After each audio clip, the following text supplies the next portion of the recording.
শীতকালে সন্ধেবেলায় এরকম গরম গরম ধোয়া ওঠা ভেজিটেবল চপ হলে কেমন হয়? তো চলুন আজকে সেই রেসিপি আপনাদের সাথে শেয়ার করব। এর জন্য প্রথমে গাজর আর বিটকে গ্রেট করে নেব। অন্যদিকে আলু সেদ্ধতে বসিয়ে এদিকে একটা ভাজা মশলার প্রিপারেশন করে নেব। এর জন্য নিয়েছি গোটা জিরে, গোটা ধনে, গোটা মৌরি, দারচিনি, শুকনো লঙ্কা এবং এলাচ। এগুলোকে ভেজে গুঁড়ো করে নিয়ে অন্যদিকে গরম তেলে লঙ্কা আদাকে ভেজে নিয়ে গ্রেট করা বিট এবং গাজরকে দিয়ে দেবো। ভালোভাবে ভাজা হয়ে গেলে এটার মধ্যে অ্যাড করব পরিমাণ মতো নুন এবং সেদ্ধ করে ম্যাশ করা আলু। এটাকে ভালোভাবে একসাথে নাড়িয়ে চাড়িয়ে মিশিয়ে নিয়ে সেই আগের থেকে বানানো ভাজা মশলাটি দিয়ে ভালোভাবে মিক্স করে ভেজে রাখা বাদাম দেবো, পরিমাণ মতো চিনি দেবো। তারপরে আবারও ভালো মতো মিক্স করে একটু বাইন্ডিং আনার জন্য দিয়ে দিলাম ব্রেড ক্রামস দিয়ে আবারও নাড়িয়ে চাড়িয়ে ধনেপাতা ছড়ালেই আমাদের আলুর পুর রেডি।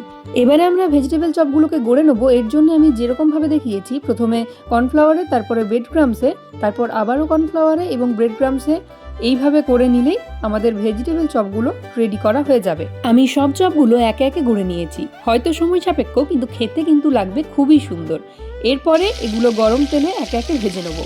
এইরকম গরম তেলে লাল লাল করে ভেজে নিলেই আমাদের তৈরি হয়ে যাবে শীতকালে গরম গরম ধোয়া ওঠা এই টেস্টি ভেজিটেবল চপ।